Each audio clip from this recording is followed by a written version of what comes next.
যে আজকে ভোটের প্রাপ্তকালে হঠাৎ করে দেখলাম বলছে সিএ সিএ সিএ সিএ মানেটা মানুষ যদি বোঝে, অরিজিনাল যারা হিন্দু তারা সিএর মানে বোঝে না। যদি সিএর মানে বোঝে তাহলে এই মোদিকে বা এই আমাদের জমিদারকে একটা ভোটও দেবে না।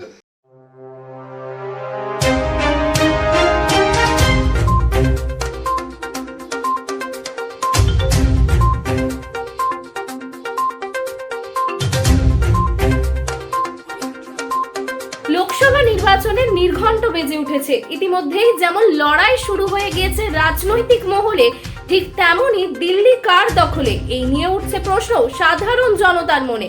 এবার দিল্লির আসনে বসবে কে বা কার দখলে দিল্লি, তা জানতে অবশ্যই চোখ রাখুন সংবাদ শিরোনামের পর্দায়। দেখুন, কাজ তো আমাদের 365 দিন 24 ঘন্টা আমরা করি। আমাদের নেত্রী মমতা বন্দ্যোপাধ্যায়, আমাদের সরকার তৃণমূল সরকার, যে সমস্ত সরকারি অনুদানগুলো আছে প্রতি কটা মানুষের সকাল থেকে রাত পর্যন্ত যা ব্যবহার করে সরকারি অনুদান যেগুলো পায় 70টা প্রকল্প কিন্তু প্রতি কটা মানুষ পাচ্ছে। একটা মা গর্ভবতী হওয়া থেকে শুরু করে একটা শিশু প্রসব হওয়া পর্যন্ত এবং তার বাড়িতে পৌঁছানো পর্যন্ত সেটাও সরকারি অনুদান এবং সরকার থেকে করছে আমাদের মাননীয় মুখ্যমন্ত্রী। পাশাপাশি একটা বাচ্চা বড় হয়ে স্কুলে যেতে গেলে, যেটা আমরা ছোটোবেলায় নিজেদের ক্ষেত্রেও হয়েছে, যদি 1 কিলোমিটার 2 কিলোমিটার বেশি হতো তা পায়ে হেঁটে যেতে হতো, সেখানে আমার দিদি দিচ্ছে সবুজ সাথী। এবং বোনদের যারা ছোট্ট ছোট্ট মেয়েরা আছে তাদের ক্ষেত্রেও। এবং সবথেকে বড় ব্যাপার যে ছোটোবেলায় মা বাবারা কষ্ট করে কেউ দিন আনে দিন খায়, তার মধ্যে দিয়ে পড়াশোনা করাতো, কিন্তু এখন সেক্ষেত্রে কেউ ছিঁড়া জামা প্যান্ট পরে যেত, সেক্ষেত্রেও আমার দিদি কী করছে, মেয়েদের জামা প্যান্ট এবং ছোট্ট ছোট্ট শিশুদের জামা প্যান্ট, এবং মারা বাবারা যদি মানে বই নিয়ে যাওয়ার জন্য ব্যাগ, সেক্ষেত্রেও ব্যাগ জুতো। এটা গেল শিক্ষাক্ষেত্রে। পাশাপাশি আজকে 2011 আগে পর্যন্ত বামফ্রন্ট সরকারের যে শিক্ষা নীতি ছিল, সেখানে আজকে বাংলার নেত্রী মমতা বন্দ্যোপাধ্যায়ের অনুপ্রেরণায় আজকে শিক্ষার মান বেড়েছে। আমি গত এই 7 মাস চেয়ারম্যান হয়েছি, সেক্ষেত্রে আমার শহরে এই মুর্শিদাবাদ পৌর এলাকায় বেশ কিছু স্কুল আছে, সেগুলোতে গেলে বোঝা যাচ্ছে না সেটা স্কুল না কলেজ না 5 স্টার। সেখানে সর্বরকম ব্যবস্থা আছে। একটা শিশু বাইরে কোথাও যাওয়ার দরকার নেই, সেখানে সাংস্কৃতিক চর্চা থেকে শুরু করে, সেখানে স্বাস্থ্য চর্চা থেকে শুরু করে, এবং তাদের মান বাড়ানোর জন্য প্রতিনিয়ত তাদেরকে যে সমস্ত শিক্ষাগুলো প্রয়োজন সেগুলো কিন্তু দেওয়া হচ্ছে। এবং অত্যন্ত মানবিক সেই শিক্ষকগুলো। সেখানকার হেডমাস্টার থেকে আপনি স্কুলে গেলে বুঝতে পারবেন, একটা গার্ডেন, একটা অঙ্কন ড্রয়িং রুম, সেখানে আমাদের মনি ঋষিদের ছবি থেকে শুরু করে বাইরে কোথাও যাওয়ার দরকার নেই। আমরা দেখুন, পয়সা থাকলে মানুষ অনেক কিছু করে। আমরা দেখছি যে সরকারি স্কুলগুলোতে শিক্ষার যে মান, তবুও কিছু মানুষ বাইরে নিয়ে যাচ্ছে, বাইরে যাচ্ছে স্ট্যাটাস মেনটেন করার জন্য। কিন্তু আমরা চাইছি যে আমরা যারা তৃণমূল করি বা আমরা যারা সত্যিই যেগুলো মানে যে ওয়ার্ডে বা যে জায়গায় শিক্ষা কেন্দ্রগুলো ভালো আছে, সেখানে অলরেডি আমি বলছি, যেমন আমার এখানে কুতুবপুর স্কুল আছে, এখানে ছাত্র ভর্তি নিতে পারে না, এত ছাত্র। তার জন্য শিক্ষকদেরকে বলবো আরও একটু মানবিক হলে শিক্ষার মান বাড়বে। আরও ছোট্ট ছোট্ট শিশুরা, দেখুন বামফ্রন্ট পিছিয়ে রেখেছিল কেন? আগে মিডিয়া ছিল না। শিক্ষা যত পিছিয়ে থাকবে বাংলা, তত মানুষকে বোকা বানিয়ে ক্ষমতায় থাকা যাবে। কিন্তু আমাদের মানবিক মুখ্যমন্ত্রী শিক্ষার মান বাড়ানোর চেষ্টা করছে। এবং আজকে কেউ যদি একটা বেফাস কথা বলে, কেউ কিছু করলে সঙ্গে সঙ্গে কিন্তু প্রেস মিডিয়া, যার জন্য আজকে আমাদের দুঃখ লাগছে। এই ভারতবর্ষের যে প্রধানমন্ত্রী, যাদেরকে আমরা জমিদার বলছি, আমরা আমাদের তৃণমূল পার্টি আমরা জমিদার বলছি। জমিদার কেন বলছি? জমিদার আমরা ছোটোবেলায় দেখেছি, জমিদার বলতে বোঝায় যে এলাকায় জমিদার থাকবে সেই এলাকায় তিনি তার মতো আইন তৈরি করবেন এবং তিনি সেই এলাকার তার মতো শাসন করবেন, এবং দুস্থ মানুষরা তার বিরুদ্ধে যেন না বলতে পারে। তার জন্য নীলকর চাষিদের যে অবস্থা, ঠিক একই অবস্থা ছিল জমিদারদের অবস্থা। ঠিক আজকে ভারতবর্ষের অবস্থা জমিদারদের হাতে। আমরা হচ্ছি তাদের কর্মচারী, আমরা হচ্ছি ভারতবর্ষের নাগরিক বলতে আমাদের লজ্জা লাগছে যে আজকে ভোটের প্রাপ্তকালে হঠাৎ করে দেখলাম বলছে সিএ সিএ সিএ সিএ মানেটা মানুষ যদি বোঝে, অরিজিনাল যারা হিন্দু তারা সিএর মানে বোঝে না। যদি সিএর মানে বোঝে তাহলে এই মোদিকে বা এই আমাদের জমিদারকে একটা ভোটও দেবে না। আপনি নিজে বলুন না যে আমি একজন ভারতবর্ষের নাগরিক বলে তো ভোটটা দিতে পারছি, আমার আধার কার্ড আছে, আমার ভোটার কার্ড আছে, আমার রেশন কার্ড আছে এবং আমার জায়গার দলিল আছে। তারপরেও বলছে সিএ, মানে আবার নতুন করে আমাকে অ্যাপ্লিকেশান করতে হবে যে আমি ভারতবর্ষের নাগরিক। তাহলে এই যে ভোটটা হচ্ছে, এটা মিথ্যা না, এটা নাটক না, এটা যাত্রা না। বাংলা কারোর কাছে মাথা নত করবে না। একদিকে যখন নেত্রী নির্দেশ দিচ্ছেন, অপরদিকে বিরোধীরা বলছে ডবল ইঞ্জিন সরকার ছাড়া বাংলাকে বাঁচানো যাবে না। দেখুন, বিরোধীরা অনেক কিছু বলবে। আজকে গোটা ভারতবর্ষে একটাই মুখ্যমন্ত্রী, যার নাম মমতা বন্দ্যোপাধ্যায়, বারবার প্রমাণ করেছে। আজকে 70টা প্রকল্প, আজকে সাধারণ মানুষ থেকে শুরু করে মায়েরা থেকে শুরু করে, দেখুন আজকে আমার দিদি 365 দিন 24 ঘন্টা মানুষের সাথে থাকে এবং বিনা পয়সায় রেশন, বিনা পয়সায় স্বাস্থ্য পরিষেবা। এবার বিনা পয়সায় রেশনের সাথে অলরেডি দিদি আমার ঘোষণা করেছে এসসি সেলের যারা আছে, যাদের শিডিউল কাস্ট সার্টিফিকেট আছে, তারা 10খানা গ্যাস পাবে, বছরে 10টা গ্যাস। তাহলে তো একটা দুস্থ মানুষের আর খাবারের অভাব হলো না। বিনা পয়সায় চাল, বিনা পয়সায় গ্যাস, পাশাপাশি থাকলেও মায়েরা 1000 টাকা পাচ্ছে। তাহলে গ্যাসের তো অভাব নাই। সর্বসাধারণের জন্য যারা লক্ষ্মীর ভাণ্ডার পাচ্ছে তাদেরকে কাঠ, ঘুঁটো, কয়লা খুঁজতে হবে না, গ্যাস দিদি পৌঁছে দিয়েছে বাকলমে।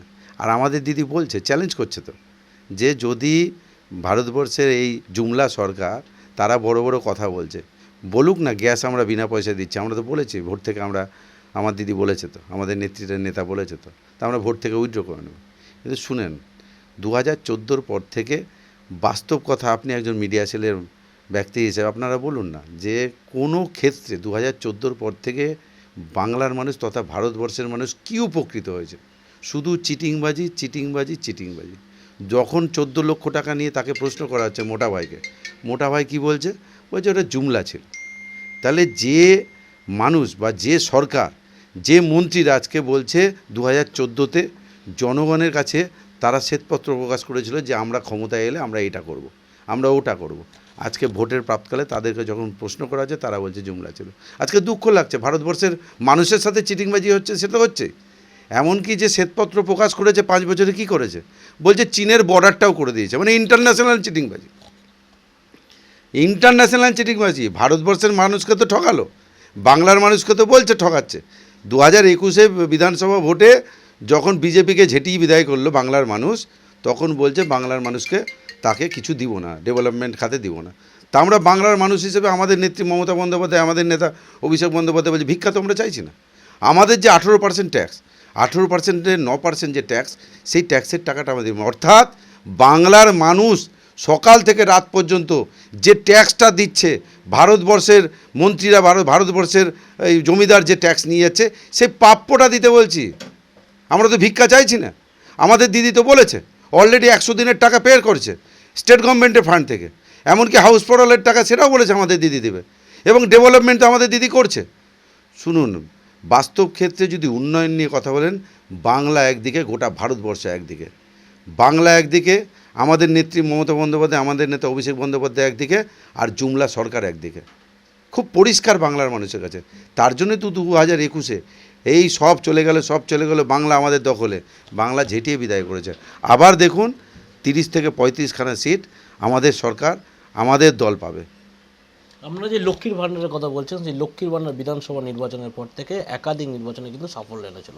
এই লক্ষ্মীর ভাণ্ডার 500 থেকে 1000 হলো, অপরদিকে বিরোধীরা বলছে 500 1000 নয়, আমরা সরকার গঠন করলে 3000 টাকা দেবো। দেখুন, ওই যে বললাম, যখন লক্ষ্মীর ভাণ্ডার দিদি বলেছিল দেবে, তখন ইনারা বলেছিল মিথ্যা কথা বলছে। এখন বলছে 3000। তাছাড়াও এই লক্ষ্মীর ভাণ্ডার নিয়ে কত বিতর্কিত কথাবার্তা হয়েছে, যে মানুষকে পাইয়ে দিচ্ছে, এটা সরকারি টাকা চলে যাচ্ছে। আজকে তাদের মাথায় এসছে না, দিদির যে কটা প্রকল্প, 70টা প্রকল্প, সবটাই বাস্তবে সাধারণ মানুষ উপকৃত হচ্ছে, বাংলার মানুষ উপকৃত হচ্ছে। আমরা গর্ববোধ করি বাংলার নেত্রী মমতা বন্দ্যোপাধ্যায়, আমাদের প্রিয় নেতা অভিষেক বন্দ্যোপাধ্যায় আজকে ডায়মন্ড হারবার বাংলায় মডেল করেছে। আপনি সর্বক্ষেত্রে একটা মানুষ স্বাস্থ্য পরিষেবা থেকে শুরু করে সর্বক্ষেত্রে, আমরা দেখুন ডায়মন্ড হারবারে আমাদের পরিচিত মানুষরা আছে, তারা বলে সত্যি নেতা যদি হবে অভিষেক বন্দ্যোপাধ্যায়ের মতো নেতা হওয়া উচিত। ঠিক আমরাও মডেল চাইছি, মুর্শিদাবাদ গোটা জেলাকে, গোটা বাংলাকে আমরা অভিষেক বন্দ্যোপাধ্যায় যে মডেল ডায়মন্ড হারবার, সেটা মডেল করতে চাইছি। দেখুন, আমাদের কথা কারা বলবে? আমাদের কথা এমপিরা গিয়ে বলবে। সেই এমপিদেরকে 147টা এমপিকে বরখাস্ত করে দেওয়া হচ্ছে, যাতে তারা তাদের বক্তব্য না বলতে পারে। বিরোধীরা যদি, বিরোধীদের কণ্ঠ রোধ করে দেওয়া হয়, তাহলে এই ভারতবর্ষ ভোট করার প্রয়োজন কি? যারা যাচ্ছে এমপিদেরকে যারা প্রতিনিধি করে পাঠাচ্ছি তারা আমাদের কথা বলবে, আর আমাদের কথা আমাদের কণ্ঠকে রোধ করার জন্য এমপিদেরকে সাসপেন্ড করা হচ্ছে। আজকে জনমুখী প্রকল্প না, আজকে জনবিরোধী প্রকল্পগুলো তারা পাস করিয়ে নিচ্ছে। এরপরেও যদি ভারতবর্ষের মানুষ তথা বাংলার মানুষ এই জুমলা সরকারকে ভোট দেয়, আগামী গণতন্ত্র বলতে কিছু থাকবে না, আগামী অধিকার বলতে কিছু থাকবে না। এখন চিৎকার করলে ইডি আর সিবিআই, আগামী দিন চিৎকার করলেই আপনাকে জেলে নিয়ে গিয়ে ভরে দেবে। চেষ্টা করেছিল তো যে বাংলাদেশের সংলগ্ন যেগুলো আছে সেখানকার সাথে টাউনগুলোকে, অর্থাৎ এই যে ধরেন আমাদের বাংলার বর্ডার আছে, সেই বর্ডার থেকে 50 কিলোমিটার ডিস্টেন্সে যেগুলো আছে সেগুলো বিএসএফ দেখবে, অর্থাৎ টোটালটাই সেন্ট্রাল গভর্নমেন্ট নিজের হাতে নেবে। এই যে নানান রকম তাদের আইন তৈরি করা, অর্থাৎ মানুষের টুটি চিপে, মানে জনগণের টুটি চিপে এবং মানে জনগণের, এই যে আমরা বলছি জনগণের গর্জন, বাংলার বিরোধীদের বিসর্জন এবং বাংলার অধিকার অর্জন, এবং গণতন্ত্র হত্যা হচ্ছে। এখন তো যা হচ্ছে এই যে মুখে বলছে 400, সত্যি যদি 400 হয়, আমাদের ভারতবর্ষের নাগরিক হিসেবে আমাদের থাকার অধিকার থাকবে না। 15 লক্ষ টাকার পর আবার প্রতিশ্রুতি। মোদি বলছেন যে 3000 কোটি টাকা ইডি বাজেয়াপ্ত করেছে, সাধারণ মানুষের মধ্যে ফিরিয়ে দেওয়া হবে লোকসভার পরে। মোদি তো বলেছিল যে কালো টাকা ফিরিয়ে আনবে, আবার নতুন করে নাটক, এই ভোট হয়ে যাবে আবার বলবে ওটা জুমলা। আমরা কি বলছি যে মোদিবাবু অনেক কথা বলছে, বাংলার নেত্রী মমতা বন্দ্যোপাধ্যায়, আমার নেতা প্রিয় নেতা অভিষেক বন্দ্যোপাধ্যায় কি বলছে, যে আমাদের অধিকারের টাকা আমাদেরকে দিচ্ছে না, আর বলছে ইডি সিবিআই কি কোথায় কি পেয়েছে। আজকে আপনি সত্যি কথা বলুন তো, আপনারা তো মিডিয়া সেলে কাজ করছেন, গোটা ভারতবর্ষ জুড়ে যখন নোটবন্দি হয়েছিল আমরা মিডিয়া সেলে দেখেছিলাম যে কোনো রাজ্যে ধরা পড়ছিল গাড়ি টাকা, সেগুলো সব বিজেপির মন্ত্রীদের টাকা, বিজেপির এমএলএদের টাকা। আমাদের বাংলার বা আমাদের কোনো এমপি এমএলএর টাকা ধরা পড়েনি। মুর্শিদাবাদ মানুষের উদ্দেশ্যে কি বার্তা দেবেন? মুর্শিদাবাদ হচ্ছে সাম্প্রদায়িক সম্প্রীতির পীঠস্থান। দেখুন, খুব আন্তরিকতার সাথে বলছি যে বাংলা তথা গোটা ভারতবর্ষ তাকিয়ে থাকে মুর্শিদাবাদের দিকে, কারণ আমরা হিন্দুরা হচ্ছে মাইনরিটি, মুসলিমরা হচ্ছে মেজরিটি। এই বিজেপি বা এই সাম্প্রদায়িক দল বারবার সুসুরে দিচ্ছে। দেখুন, আমি প্রমাণ করে দেবো, বা আপনারা ভালো করে আপনাদের মিডিয়া সেলে বা টোটাল খবর আপনাদের কাছে আছে, বিগত দিনে এই মুর্শিদাবাদ জেলায় মুসলিম লীগ ক্যান্ডিডেট করেছে, কিন্তু কোনো দিন মুসলিম লীগ ক্যান্ডিডেট এখান থেকে জিতেনি। তাহলে সাম্প্রদায়িক যে সুসুরি, এই সুসুরি এখানে অন্ততপক্ষে এই বাংলায় তথা মুর্শিদাবাদ জেলায় চলবে না। আমরা খুব পরিষ্কার যে আমরা কাঁধে কাঁধ মিলিয়ে যেমন ঈদ করি, কাঁধে কাঁধ মিলিয়ে পুজো করি। আর আমাদের দিদি মানবিক মুখ্যমন্ত্রী কোভিড-19 পর থেকে রেশনও বন্ধ করেনি, কোভিড-19 পর থেকে হিন্দুদের পুজো যাদের সুস্থ সুন্দর হয়, আরও ভালো হয়, তার জন্য অর্থ প্রদানও বন্ধ করেনি। কিন্তু মোদিবাবু 14 পর থেকে যা বলছে, যা করছে সবটাই মিথ্যা, এবং জনবিরোধী প্রকল্পগুলো তিনি পাস করানোর চেষ্টা করছেন। আমি অনুরোধ করব এই বাংলার মানুষ তথা মুর্শিদাবাদ জেলার মানুষকে, সাম্প্রদায়িক সুশ্রুতিতে কান না দিয়ে আসুন আমরা সকলে মিলে এই 3টে সিটে আমাদের দলীয় প্রার্থী তৃণমূলের সিম্বলে মমতা বন্দ্যোপাধ্যায়ের উন্নয়নে সামিল হন, এবং আমার প্রিয় নেতা অভিষেক বন্দ্যোপাধ্যায়ের হাত শক্ত করুন, তৃণমূলের হাত শক্ত করুন। এই গর্জন দিল্লিতে পৌঁছতে হবে। দিল্লিতে যদি আমাদের এই এমপিরা না পৌঁছায়, তাহলে আমাদের বহু ক্ষতি হয়ে যাবে। জনগণের গর্জন, বিরোধী বিসর্জন, আর এই বিরোধীদের বিসর্জনই হতে চলেছে মুর্শিদাবাদ জেলা, এমনই দাবি করছেন মুর্শিদাবাদে মিউনিসিপ্যালিটির চেয়ারম্যান। এবং তিনি বলছেন ধর্ম যার যার, উৎসব সবার। মানুষের পাশে, মানুষের সাথে আমরা আছি এই বাংলাতে। আপনারা দেখছেন সংবাদ শিরোনাম। দেখলেন তো অনেক কিছু, এবার দেখুন নতুন কিছু।